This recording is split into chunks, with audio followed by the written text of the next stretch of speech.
7 falsafah Sunan Derajat, pedoman dalam menjalani kehidupan.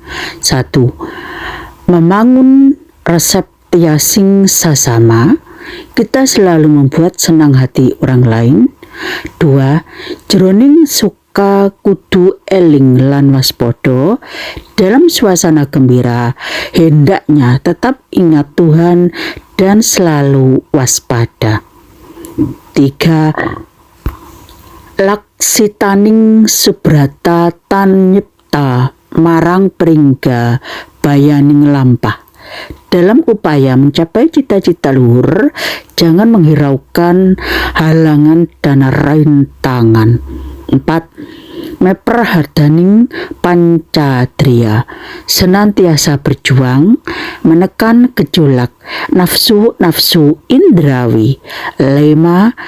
Hening henung, dalam diam akan dicapai keheningan, dan di dalam hening akan mencapai jalan kebebasan mulia. 6. Mulia guna waktu, pencapaian kemuliaan lahir batin dicapai dengan menjalani sholat.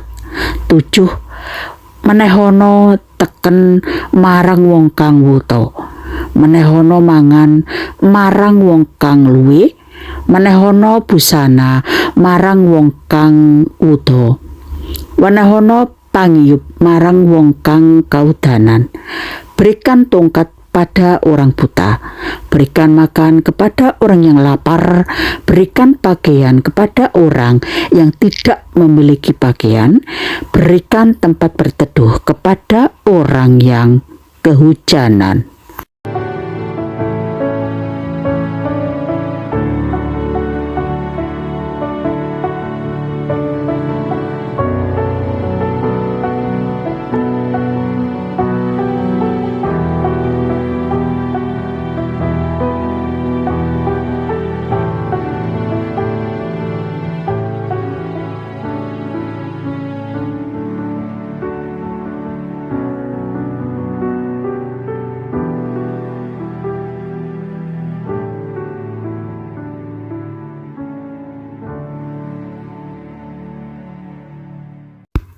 Assalamualaikum warahmatullahi wabarakatuh. Selamat pagi, salam sejahtera bagi kita semua. Salam, Om Swastiastu, Namo Buddhaya, Wedidong Tian, salam kebajikan.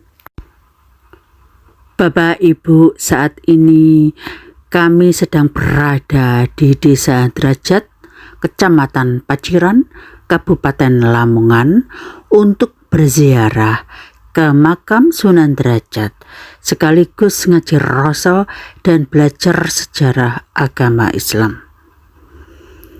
Sunan Derajat dikenal sebagai penyebar agama Islam yang berjiwa sosial sangat tinggi, mulai memperhatikan fakir miskin hingga lebih mengutamakan kesejahteraan sosial masyarakat.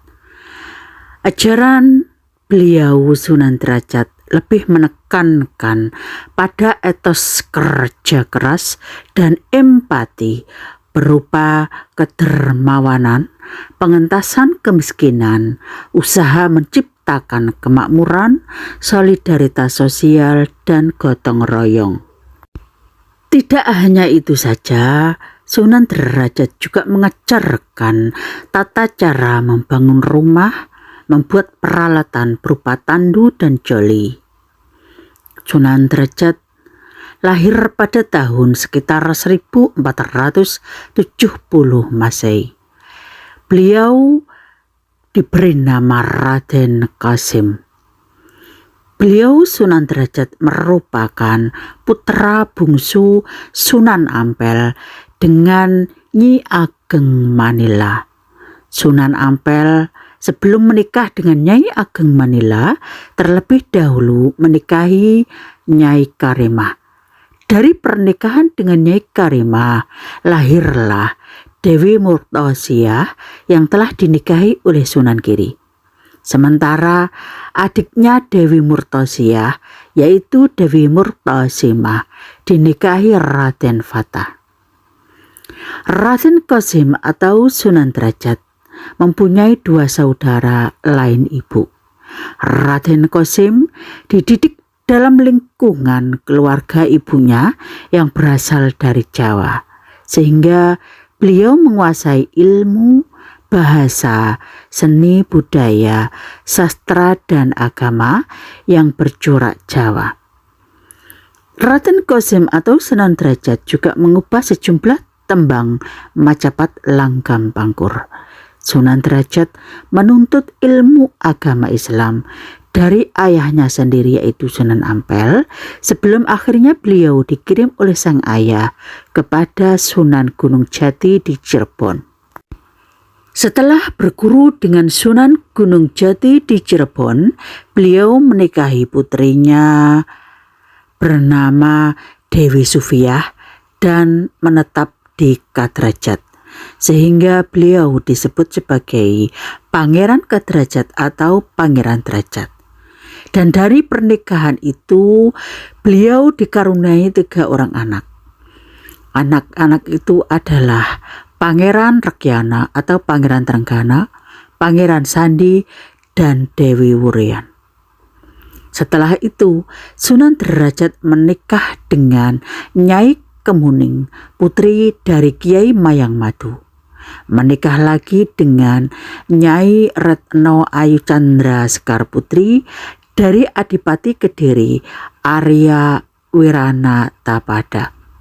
Berbekal pengetahuan dari Sunan Ampel dan Sunan Gunung Jati, Sunan Derajat kembali ke Ampel Denta.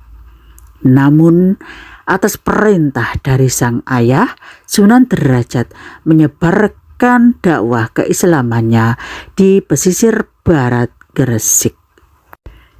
Dalam perjalanannya, perahu yang ditumpangi oleh Sunan Derajat pecah dan beliau ditolong oleh ikan cucut dan ikan talang sampai mendarat di sebuah tempat yang dikenal dengan nama Jelak, yaitu yang berada di desa Banjarwati. Kedatangan Sunan Derajat disambut sangat baik oleh sesepuh kampung, yaitu Kiai Mayang Madu dan Mbah Banjar. Setelah Sunan Derajat menikahi putri Mbah Kiai Mayang Madu yang bernama Nyai Kemuning, Sunan Derajat mendirikan sebuah surau sebagai tempat mengajarkan penduduk setempat untuk belajar agama Islam, terutama belajar tentang bacaan Al-Quran.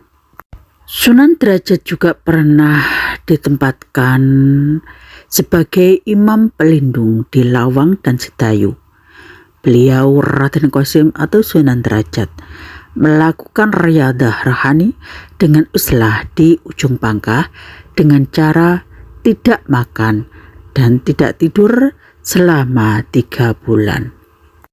Sunan Derajat ini merupakan anggota Wali Songo mulai periode ketiga, periode keempat, dan periode kelima. Pada pengangkatan beliau sebagai anggota Wali Songo periode ketiga tahun 1463 Masehi, saat itu telah beranggotakan 1. Sayyid Ali Rahmatullah, yaitu Sunan Ampel Surabaya. 2. Maulana Raden Paku Muhammad Ainul Yakin atau Sunan Giri Gresik. 3. Maulana Jumadil Kubro Troloyo Mojokerto. 4. Maulana Muhammad Al-Maghribi atau Sunan Geseng yang berada di Jatinum Klaten. 4. Ada Maulana Ja'far Shodiq atau Sunan Kudus. Kemudian ada Maulana Syarif Hidayatullah, Sunan Gunung Jati Cirebon. Ada Raden Maktum Ibrahim, Sunan Bonang Tuban. Ada ada Raden Kosim, Sunan Derajat Lamongan, dan Raden Sahid, Sunan Kalijogo, Kadilangu, Demak. Sedangkan pada periode keempat tahun 1466 Masehi, beliau Raden Kosim diangkat kembali sebagai anggota Wali Songo yang saat itu telah beranggotakan 1. Sunan Ampel atau Sayyid Ali Rahmatullah, 2. Sunan Geseng, 3. Raden Fatah Bintoro Demak, ada Fathullahan atau Fatihan Cirebon, Maulana Ja'far Shothiq Sunan Kudus, Maulana Syarif Hidayatullah Sunan Gunung Jati Cirebon, Raden Mahdum Ibrahim Sunan Bonang Tuban, Raden Kosim Sunan Derajat Lamongan, dan Raden Sahid Sunan Kalijogo, Kadilangu, Demak. Untuk pengangkatan anggota Wali Songo berikutnya pada periode kelima, yaitu tahun 1479 Masehi, beliau Raden Kosim atau Sunan Derajat juga masuk dalam keanggotaan Wali Songo. Adapun anggota Wali Songo pada periode kelima tahun 1479 Masehi ada Sayyid Ali Rahmatullah Sunan Ampel Surabaya tetap, ada Maulana Raden Bagong Muhammad Ainul Yakin Sunan Giri Gresik tetap, ada Raden Umar Said Sunan Muria Jolo Kudus, ada Fathullahan atau Fatihan dari Cirebon, ada Maulana Ja'far Shothiq Sunan Kudus, Maulana Syarif Hidayatullah Sunan Gunung Jati Cirebon, ada Raden Mahdum Ibrahim Sunan Bonang Tuban, ada Raden Kosim Sunan Derajat Lamongan, dan ada Raden Sahid Sunan Kalijaga, Kadilangu, Demak. Sunan Derajat menyebarkan agama Islam memang melalui pandangan humanisme.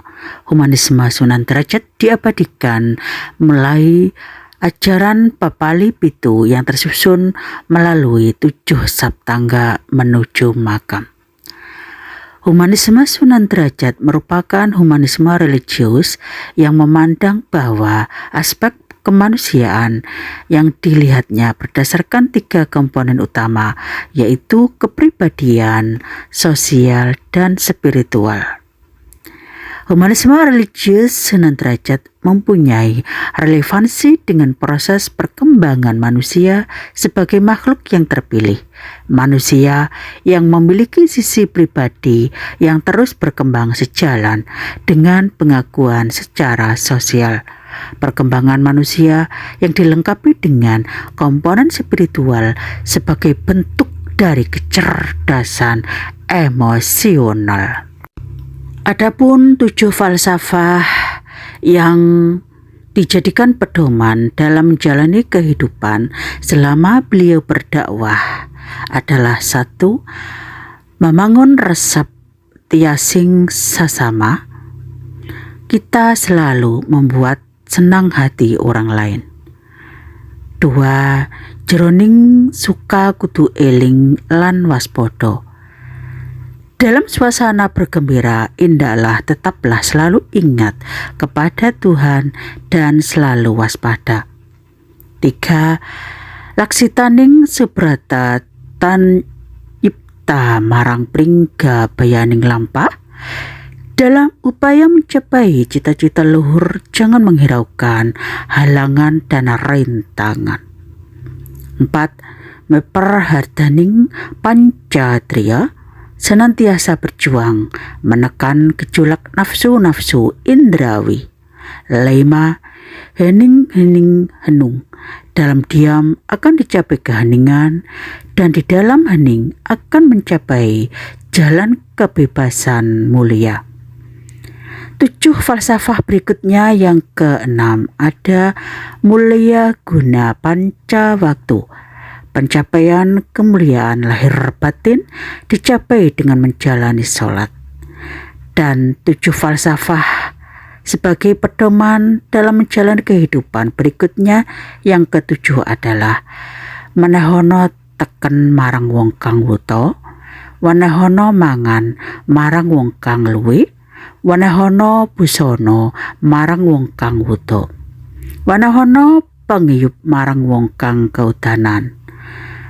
Berikan tongkat kepada orang buta, berikan makan kepada orang yang lapar, berikan pakaian kepada orang yang tidak memiliki pakaian, berikan tempat berteduh kepada orang yang kehujanan. Demikian sekilas tentang cerita dari Sunan Derajat atau Raden Qasim, putranya Sunan Ampel.